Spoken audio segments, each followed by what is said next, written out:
Hey guys, my name is Achileshe Anichewe and welcome to Econ AJ.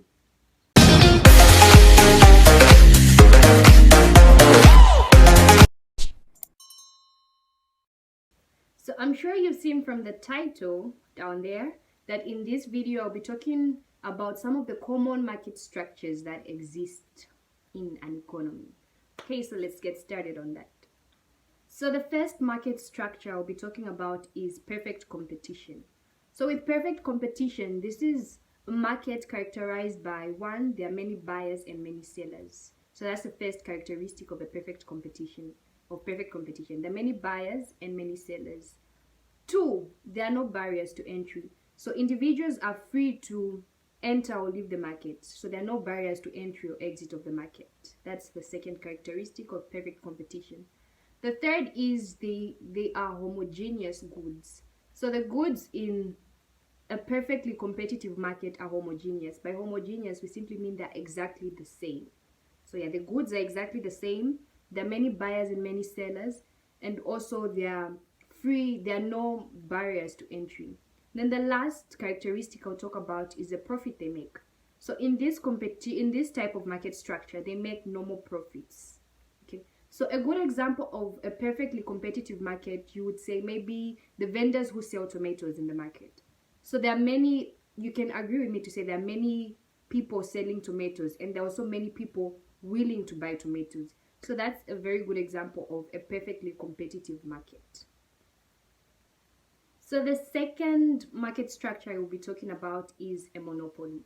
So with a monopoly, there is one firm dominating the market and there are many buyers. So in a monopoly type of market structure, there are high barriers to entry, mainly because, let's say, for you to set up your company and others, there are a lot of costs, there are high costs involved in joining a monopoly, hence the high barriers to entry. So the types, I'll talk about the profits they make. So the types of profits made in a monopoly is they make abnormal profits. So this is because there's only one firm that is dominating the entire market and there are many buyers and sellers. So because of lack of that, there's lack of competition. The firms are free to set their own prices. So in a monopoly, the firms are price makers, unlike in a perfect competition where the firms are price takers.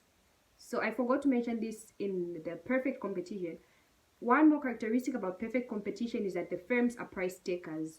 So the prices are set by the laws of supply and demand. While in a monopoly, the firms are price makers. They are free to set their own prices because imagine you're the only person selling something and then you have all these customers. So you have that market, you're free to set your own price and you still make profit because you're the only one producing. So a good example I would give of a monopoly here in Zambia is the company that produces or that supplies electricity, ZESCO. So currently ZESCO is the only company that supplies electricity and hence they're able to make as much profit as they can. So that's an example of a monopoly. Okay, so the third market structure I will be talking about is an oligopoly. So with an oligopoly, there are few firms dominating the market. There are few firms dominating the market here. So there are some barriers to one of the characteristics of an oligopoly is that there are some barriers to entry. So these barriers to entry are not necessarily high like in a monopoly, but they're not as low as in perfect competition. So there are some barriers to entry. A good example I would give of an oligopoly is banks. Okay, so banks is a very good example of an oligopoly type of market structure. And finally, the last market structure I will be talking about is monopolistic competition.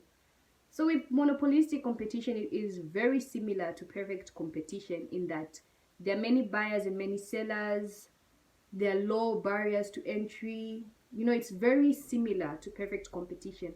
But what makes it different is that the goods in a monopolistic competition are heterogeneous. So heterogeneous meaning they're different.